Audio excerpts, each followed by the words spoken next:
গোপালপুরে এতিম ভবন ও আলহাজ আফছার উদ্দিন ইসলামী পাঠাগার উদ্বোধন করেছেন সাবেক উপমন্ত্রী আব্দুস সালাম পিন্টু। সুমনের তথ্যচিত্রে বিস্তারিত। টাঙ্গাইলের গোপালপুরে উদ্বোধন হল এতিম ভবন ও আলহাজ আফছার উদ্দিন ইসলামী পাঠাগার, একটি মানবিক ও শিক্ষামুখী উদ্যোগ।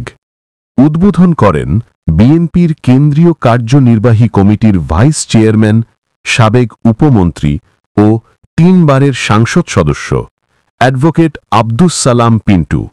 শনিবার 22 নভেম্বর বেলা 3টায় ডাক্তার আতিকুল ইসলাম ফাউন্ডেশনের আয়োজনে ধোপাকান্দি ইউনিয়নের শাপলাবাড়ি এলাকায় হোসাইনিয়া দারুল উলুম মাদ্রাসা প্রাঙ্গণে অনুষ্ঠিত হয় উদ্বোধনী সভা।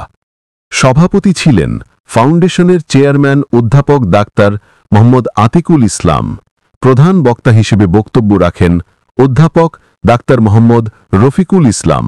বক্তব্য দেন প্রাক্তন শিক্ষক আলহাজ মকবুল হোসেন। এই সময় উপস্থিত ছিলেন উপজেলা বিএনপির সাধারণ সম্পাদক কাজী লিয়াকত, সহসভাপতি আমিনুল ইসলাম ও ঈশা মুনিম, পৌর বিএনপির সভাপতি খালিদ হাসান উথান, যুবদলের আহ্বায়ক সাইফুল ইসলাম তালুকদার লেনিন, প্রেস ক্লাবের সভাপতি জয়নাল আবেদিন সহ স্থানীয় বিএনপি ও অঙ্গ সংগঠনের নেতাকর্মীরা। অনুষ্ঠানে স্বাগত বক্তব্য দেন ইঞ্জিনিয়ার আব্দুল লতিফ। সঞ্চালনায় ছিলেন ফাউন্ডেশনের পরিচালক মোহাম্মদ আয়েজউদ্দিন আজাদ।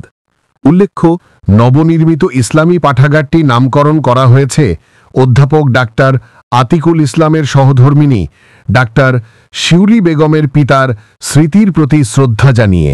এতিম শিশুদের আশ্রয়, শিক্ষা ও মানবিক বিকাশে নতুন দিগন্ত যোগ করল এই এতিম ভবন ও ইসলামী পাঠাগার।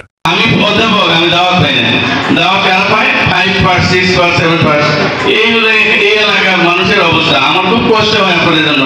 কালকে আমি দেখছি কিছু লোক আসের সাথে বলতেছে সালাম পিন্টু কাছে আমরা কি পাবো, আমাকে কি দিবেন? আপনি তেমন কি হয়েছে এখন উনি কি দেবো? ওনারা কি দিবে? ওনারা কিছু দিতে পারবেন না। তো দিতে হলে কি করতে হবে? অনেকে এম্পাওয়ার করতে হবে, অনেকে ক্ষমতা আনতে হবে। তার জন্য কি করতে হবে? ধান্দাবাজি চান্দাবাজি আমার বললে হবে না।